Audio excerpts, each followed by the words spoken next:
Bonjour à tous, bienvenue sur Zénith. Et aujourd'hui, je suis avec Tedak. Tedak qui est un musicien techno, punk et queer. Donc Tedak, comment ça va?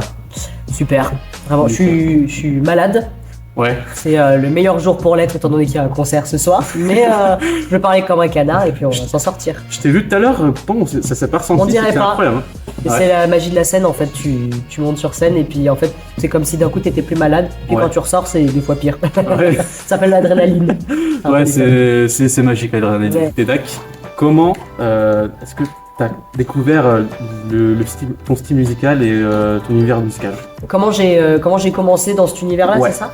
Et bah moi il y a une époque de ma vie où, que toujours le cas d'ailleurs, mais où j'écoutais pas mal de musique électronique, donc Ouais. notamment de la techno. Moi je l'écris avec un K parce que j'aime bien différencier un peu la techno des clubs qui est du coup plutôt proche de la house, plutôt avec des BPM lents, Ouais. de la techno qu'on peut entendre dans des free parties où là on a des BPM plus élevés et puis des sonorités plus agressives. Ouais. Donc moi c'était plutôt ce style de musique là qui m'attirait et à côté de ça j'écrivais des textes, Ouais. plutôt de la poésie, plutôt des textes quoi et il y a un moment où j'ai eu envie de produire ce genre de musique, donc plutôt de la techno et en même temps d'y associer mes textes et c'est un peu comme ça que j'ai commencé ce projet musical. Alors, c'est quoi tes inspirations en musique? Musical, bah, pour ce projet en général, c'est vrai que les gens m'associent pas mal à des groupes comme Sexy Sushi parce Ouais. que bah,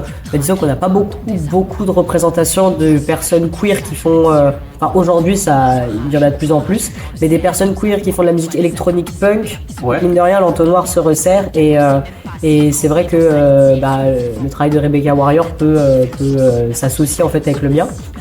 Après, moi j'aime bien aussi parler de chansons françaises, en tout cas de Phil Catherine et de Brigitte Fontaine, Ouais. juste dans leur figure artistique, parce que la manière dont ils écrivent et dont ils vraiment ils pratiquent la musique et l'écriture sur scène et leur univers, moi je me sens assez proche en fait de cette manière de travailler.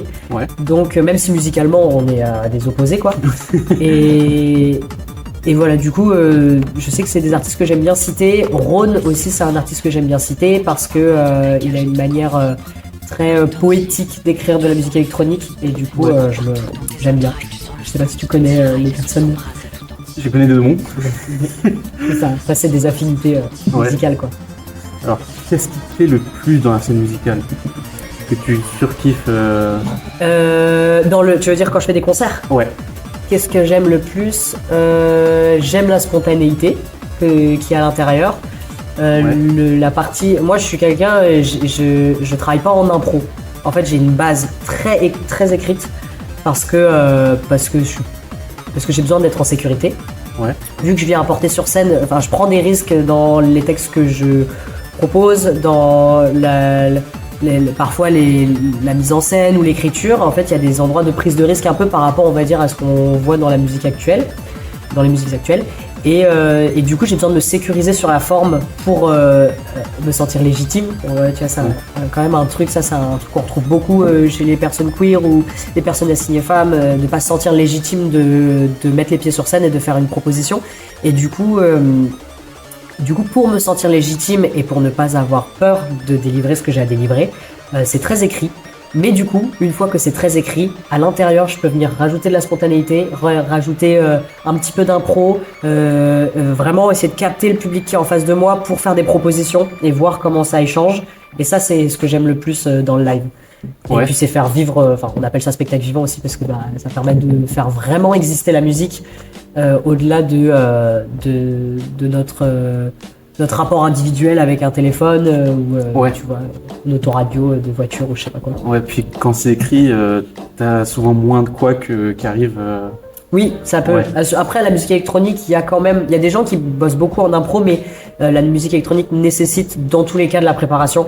Ouais. Parce que c'est pas comme une guitare, tu vois, l'instrument il existe en soi et puis ensuite tu viens travailler dessus. C'est ça, les synthétiseurs ou les boîtes à rythme ou les ordinateurs, en fait, ça demande de la configuration en amont pour aller là où tu as envie d'aller et t'amuser sur scène, quoi. Ouais. Justement, en parlant des synthétiseurs, des boîtes à rythme, quel matériel est-ce que tu utilises, est-ce que tu préfères utiliser dans tes concerts? Moi, j'ai une base de travail. Alors, c'est cool parce qu'on me pose pas souvent des questions techniques, donc je vais pouvoir faire genre. Nous, on n'est pas comme tout le monde. Hein. Ça me plaît. Ouais. Mais non, en vrai, moi, je travaille. Ma grosse base, mon ordinateur central, ma grosse base de travail, c'est Ableton Live, qui est utilisé par beaucoup de gens qui font de la musique électronique. C'est un outil immense. Ouais. C'est un outil incroyable, immense. Et à partir d'Ableton Live, en fait, je vais venir contrôler des synthétiseurs. J'ai 2 synthétiseurs analogiques que j'utilise sur scène.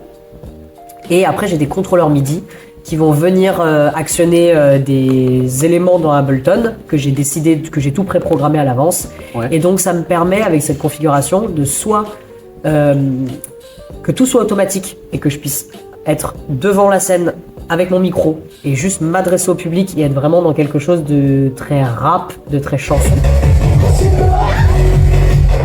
Et quand j'ai envie de passer sur un côté plus dansant et plus club, ou en tout cas un moment où la musique prend le relais, et ben là moi je peux aller vers mes machines et avoir du contrôle en live.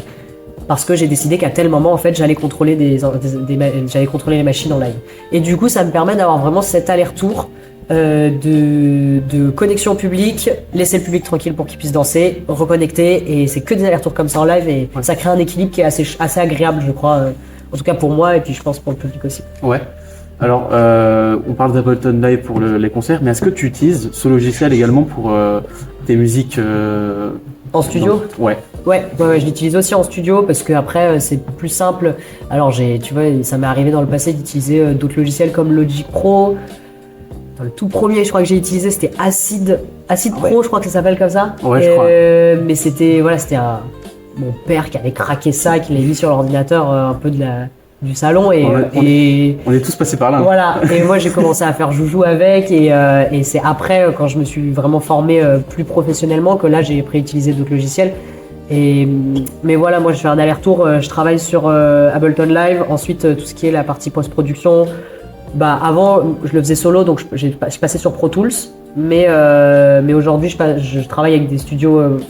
Là, les musiques qui sont jouées en live et qui sortent aujourd'hui sur les plateformes streaming, ça a été mixé par AK Studio à Paris, qui est un studio professionnel pour avoir vraiment une qualité radio en fait, et puis qui fonctionne sur tout type de système. Incroyable. Est-ce que tu as une anecdote particulière à partager concernant par exemple tes concerts ou des anecdotes de studio Il y en a plein. En vrai, je sais pas parce que tu sais, chaque date, elles sont toutes hyper différentes. Il y a vraiment, il se passe des. Moi, j'aime bien faire des bêtises, tu vois, à chaque date. Donc par exemple, la semaine dernière, cette semaine. Donc là, on est mardi, je jouais à Poitiers. Il y avait très peu de monde à la date qu'on a faite.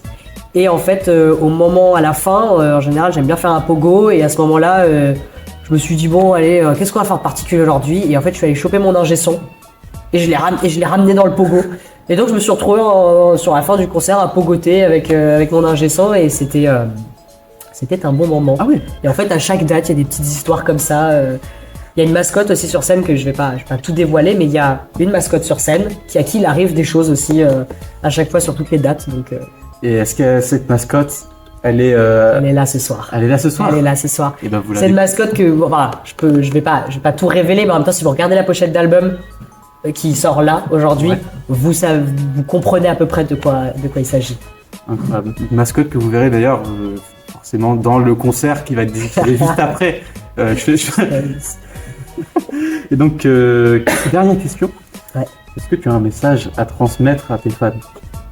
Un message à transmettre à mes fans. Oui, on avait une discussion dans la voiture. C'est pas le meilleur message. Je vais en transmettre plusieurs, j'ai le droit. Ouais. On avait une discussion dans la voiture. On se demandait comment promouvoir notre musique sur les réseaux sociaux sans passer par la sponsorisation, qui est le fait de donner de l'argent à des grosses entreprises capitalistes comme Meta qui gèrent Instagram et Facebook. Et on s'est dit que la meilleure manière, c'était en fait de faire confiance à son public et aux gens qui suivent en s'adressant directement à eux, en leur disant est-ce que vous pouvez relayer en fait cette sortie? Est-ce que vous pouvez faire ce geste afin qu'on soit autonome et qu'il n'y ait pas d'argent qui soit donné à Meta? Donc voilà, s'il y a une demande que je peux adresser aux gens qui regardent, c'est de filer un coup de main en allant écouter l'EP déjà, parce que moi ça me fait plaisir en fait de savoir que c'est un élément qui va être discuté, partagé, écouté, transmis, et de pas hésiter à le transmettre, à le partager autour de vous. Et puis voilà, et puis après, s'il y a un autre message à faire passer actuellement dans notre société aujourd'hui, je pense que c'est Free Palestine, tout simplement. Voilà, incroyable. Ouais, merci beaucoup Tedak. Avec plaisir. On peut te voir ce soir sur Zénith en concert et sur les plateformes de streaming évidemment. Allez écouter son contenu et sur ce, on se dit à bientôt.